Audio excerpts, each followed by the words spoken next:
Así que cuando Napoleón invadió España en 1808, los americanos aprovecharon el momento para luchar por su independencia, dirigidos por los criollos. Acabo de hacer una parodia ligeramente exagerada sobre la simplificada noción que tenemos en Latinoamérica acerca de las causas que originaron la independencia de nuestros respectivos países. Otros youtubers han hecho ya trabajos dignos acerca de las independencias de los países americanos. Así que hablemos sobre la independencia de los países latinoamericanos.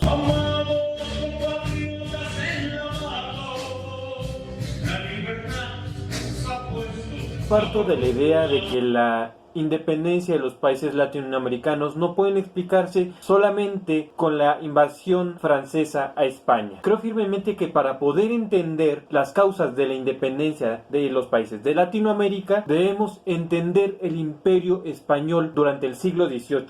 Para poder entender de manera sencilla el siglo XVIII, he diseñado esta especie de línea del tiempo donde se muestran los diferentes fenómenos históricos encadenados unos con otros, que dieron origen a la crisis de la cual partieron todas las guerras de independencia, desde Nueva España hasta el Río de la Plata. Como puedes observar, está dividido en dos. La mitad superior señala los acontecimientos que tuvo España en el plano internacional y la mitad inferior se indica los cambios internos, específicamente los que tienen que ver con las posesiones en América, que son las que nos importan.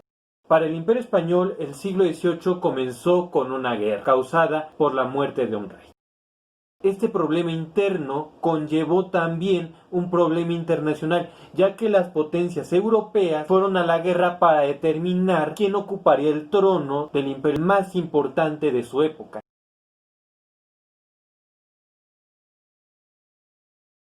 Resultado de la contienda: los Borbón de Francia ganaron la guerra a los Habsburgo de Austria y en consecuencia Luis XIV, rey de Francia, colocó en el trono español a su nieto Felipe de Anjou, quien tomó el nombre de Felipe V de España. La llegada de la familia Borbón al trono de España provocó muchos cambios internos en el Imperio Español, pero también en el plano internacional. Vamos a empezar por este último: la Alianza Hispano-Francesa. Durante siglos España había tenido rivalidades con otras potencias europeas: Francia, Inglaterra, Portugal, los Países Bajos, entre otros. Tras la Guerra de Sucesión, España se convirtió en aliada de Francia, tanto en la paz como en la guerra, pues los reyes de ambas potencias eran de la misma familia, los Borbón. Rivalidad con Inglaterra. Desde 4 siglos atrás, Inglaterra había sido enemiga de Francia. En el siglo XIV se fueron a una guerra de 100 años. Y desde que España se convirtió en el imperio más extenso del mundo en el siglo XVI, también entró en rivalidad con Inglaterra, por varios motivos. Ahora, imagínate el grito que debieron poner en el cielo los ingleses cuando los dos imperios más extensos de su época se unieron en alianza y eran sus enemigos. Solo mira los territorios que tenían España, Inglaterra y Francia en aquella época. Lo amarillo es español, lo azul es francés y lo que está en rojo son las modestas posesiones británicas. En el año de 1700. Aunque hay que aclarar que Inglaterra no jugó sola, ya que jugaba en equipo con los portugueses y los neerlandeses. Vamos a ponerle nombres a los equipos, ¿vale? El equipo insular luchó contra la Alianza Continental, la Alianza Hispano-Francesa, de la siguiente manera.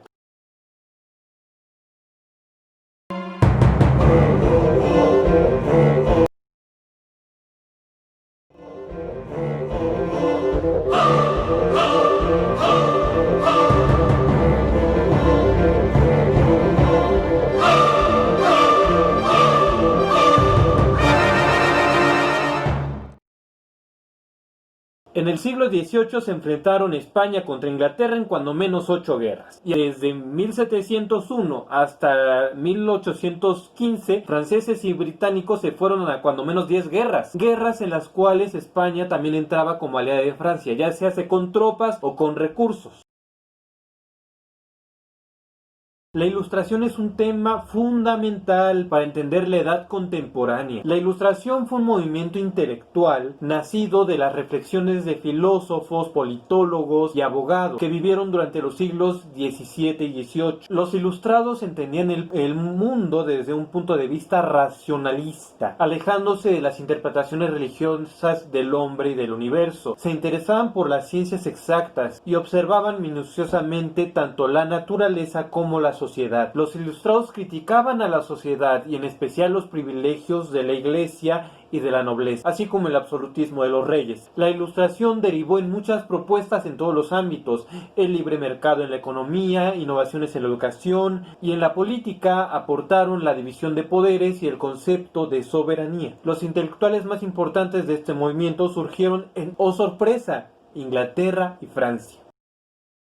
Volvamos a nuestro gráfico. Si lo observas con detenimiento te darás cuenta que la ilustración no está ni arriba ni abajo de la línea de historia, sino que está en medio. Esto simboliza que la ilustración tuvo repercusiones a nivel internacional y también a nivel interno del Imperio Español.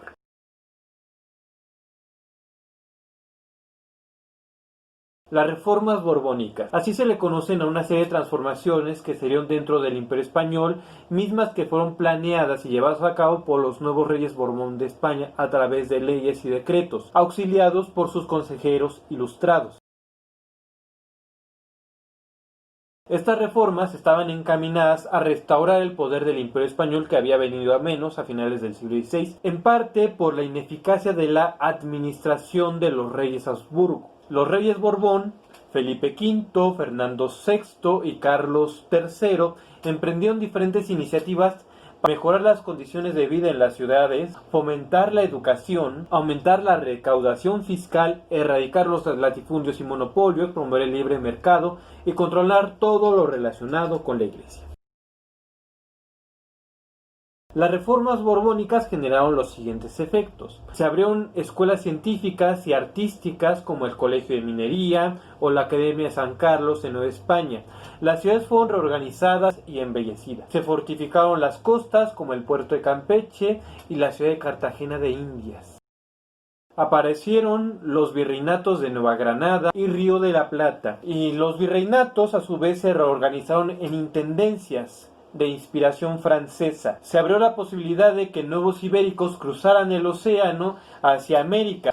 Muchos cántabros del norte de España migraron a los virreinatos. También hubo una búsqueda por mejorar las condiciones de salud pública. Tal es el caso, por ejemplo, de la expedición Balmis contra la viruela. Sin embargo, muchas de las reformas borbónicas generaron descontento en los virreinatos y capitanías de América. En el continente americano se comenzó a dar preferencia a los españoles peninsulares para ocupar altos puestos en la iglesia y el gobierno, a expensas de los criollos. Se abolieron los monopolios y se combatieron a los terratenientes, es decir, a los criollos. Se buscó obligar a hablar español a los indígenas que habían logrado conservar sus lenguas vernáculas. Esto molestó muchísimo. Los reyes españoles comenzaron a ver a los virreinatos y capitanías como colonias de las cuales extraer recursos, así que aumentaron los impuestos e impusieron préstamos forzosos en tiempos de guerra.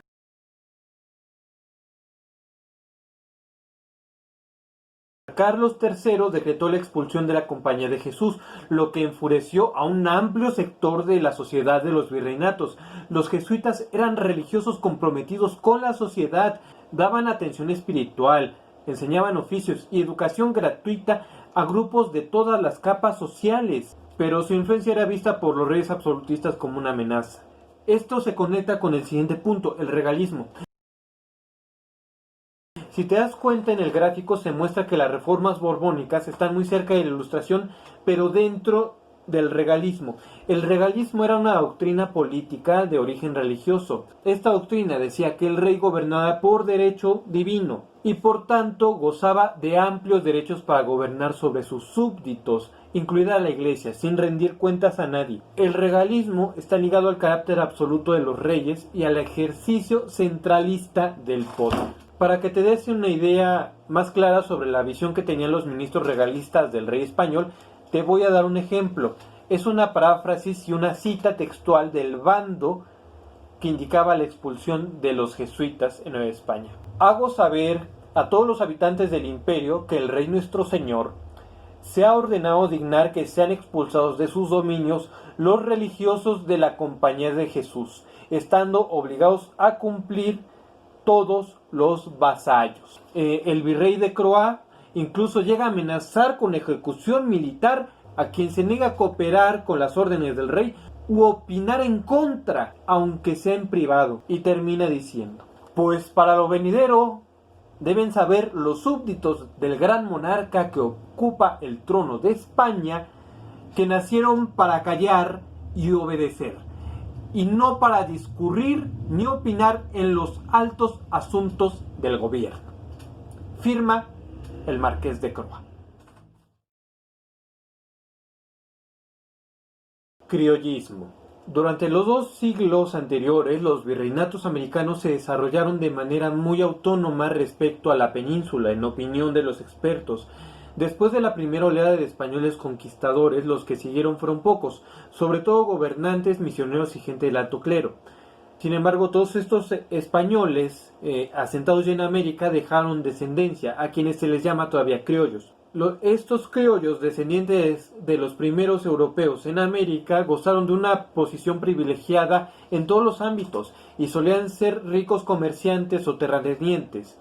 Poseían riqueza e influencia política, aunque también los había pobres. Muchos de ellos compartían la crítica de los ilustrados hacia el despotismo de los reyes. En realidad, los criollos estaban más ligados a la tierra americana en que habían nacido que a la misma España, a la que eran leales por costumbre o por inercia, como dice el historiador John Lynch. Ese sentimiento de pertenencia a lo americano fue que poco a poco los españoles criollos se sintieran diferentes a los españoles peninsulares.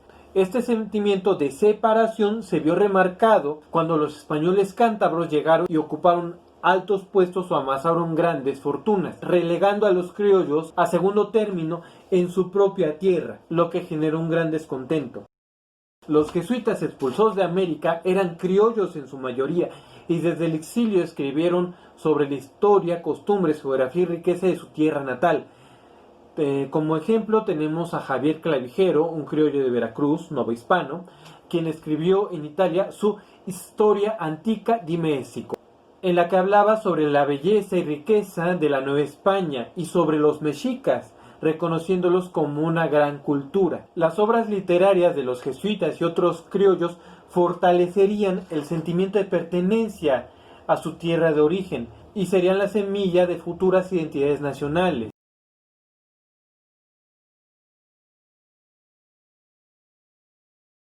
Poniendo énfasis en la geografía, el pasado indígena y el culto católico. Dentro de este ámbito estaban los criollos que habían muerto, pero con fama de santidad. Como ejemplo tenemos a Santa Rosa de Lima, quien fue canonizada en el siglo XVII. En el caso de Nueva España es diferente. En Nueva España tenemos a Felipe de Jesús, quien murió mártir en Japón en el siglo XVI. Y como criollo beatificado generó mucho orgullo y mucho sentimiento de pertenencia en la Nueva España. Pero sin ninguna duda el culto a la Virgen María en sus diferentes advocaciones sirvió como símbolo de identidad de los criollos en todos los virreinatos españoles. Si los reyes austrias vieron los virreinatos como extensiones del Imperio español, los Borbón los veían como colonias, de las cuales extraer recursos, en especial de la Nueva España y del Perú. Durante las últimas décadas del siglo XVIII, los Borbón extrajeron mucho dinero de los virreinatos en forma de préstamos forzosos que luego dejaron de devolver. Este dinero era para pagar las guerras contra Inglaterra. Esto aumentaba el malestar de los virreinatos, especialmente la consolidación de vales reales que dejó en bancarrota la Nueva España, que dio el 70% de todo lo recaudado en el continente. Esto abonó al descontento social, ya que generó una severa crisis económica que afectó a todas las capas sociales. La Ilustración francesa desembocó en la Revolución Francesa. La Revolución Francesa es un tema complejo y merece su propio video, pero vamos a mencionar los puntos más importantes que tienen que ver con la independencia de los países latinoamericanos. El perdedor de la Revolución fue la monarquía francesa. El vencedor fue Napoleón, quien se erigió como emperador, empoderando a Francia. Y así fue como un fenómeno nacido dentro de Francia se convirtió en un problema para toda Europa, en especial los ingleses. Inglaterra vio a Napoleón como una amenaza para sus intereses económicos y le declaró la guerra con muchos aliados. La España imperial, gobernada por Carlos IV, se mantuvo como uno de los pocos aliados de Napoleón, dándole mucho dinero que sacaba del continente americano. En respuesta, los ingleses acabaron con la flota hispano-francesa y dejaron a España casi aislada de América. Invadir Inglaterra era difícil, así que Napoleón decidió imponer un cerco comercial a Inglaterra para asfixiarla y dejarla sin dinero, y atacó a uno de sus principales aliados, Portugal, en 1807. Para poder caer sobre Portugal, los franceses pasaron por España con permiso del rey Carlos IV. Hasta aquí las cosas siguen en América como en los años pasados. El rey pedía dinero, los virreinatos hacían como que daban el dinero y Carlos IV daba lo recaudado a Napoleón. Pero las cosas dieron un giro cuando Napoleón pasó de ser problema de los ingleses a ser también problema para los españoles. En 1808 Napoleón invadió España y le arrebató la corona a los Borbón, suscitando una crisis política en España y del otro lado del océano. Rey Carlos, mañana quiero vuestra abdicación. Vuestro padre no vale gran cosa, príncipe Fernando, pero vos sois peor que él. Jamás os dejaré llevar la corona que acabo de confiscarle. Vamos a repasar lo que hemos visto hasta ahora con la miniatura de este video, que nos va a servir como resumen del siglo XVIII. La imagen está dividida en dos mitades. La mitad de la izquierda simboliza los cambios dentro del Imperio Español. La parte derecha simboliza los cambios internacionales del siglo XVIII. Ahora, recuerda, el siglo XVIII es un siglo de influencia francesa muy fuerte. La primera persona que aparece en la miniatura es Felipe V de España, pero de origen francés. La peluca de Felipe V es un símbolo de la época de la Ilustración. Los filósofos ilustrados solían llevar peluca, y este rey tomó de la Ilustración lo que le sirvió para modernizar el Imperio Español y ponerlo al día, con las reformas borbónicas. La segunda persona de la imagen es un criollo, esta clase social arraigada a su tierra y afectados enormemente por las reformas borbónicas, especialmente los religiosos de la Compañía de Jesús. Este criollo en particular es un sacerdote jesuita, Javier Clavijero, y simboliza también las rupturas sociales dentro del Imperio Español. Otra fractura fue la Revolución Francesa, en cuya guillotina se cortó el cuello del rey. Alentado todo por la Ilustración, Napoleón Bonaparte emergió de la revolución como emperador de los franceses y terror de los ingleses. Napoleón simboliza dos cosas. Primera, la tendencia hacia el exterior del Imperio Español, aunque por tiempo limitado. Porque si la llegada de un monarca de origen francés simboliza el inicio del siglo XVIII español, el fin de ese siglo está representada por otra llegada, la de las tropas francesas entrando a España como invasores. En 1808, Napoleón invadió España y le arrebató la corona a los Borbones españoles, suscitando una crisis política en España y del otro lado del océano. Conforme a las leyes, en ausencia del rey, los súbditos españoles podían crear juntas de gobierno en nombre de su majestad. Con los peninsulares ocupados en España con las tropas de Napoleón, los criollos americanos tenían la oportunidad de ostentar el poder que tanto deseaban desde hace tiempo. Sin embargo, los criollos enfrentarían la resistencia de los regalistas, desencadenando una serie de acontecimientos que culminarían en la independencia de los países latinoamericanos, varios años más tarde, tema del cual hablaré en otro video. Desde México te agradezco por tu atención y por ayudar a crecer el canal. Muchas gracias.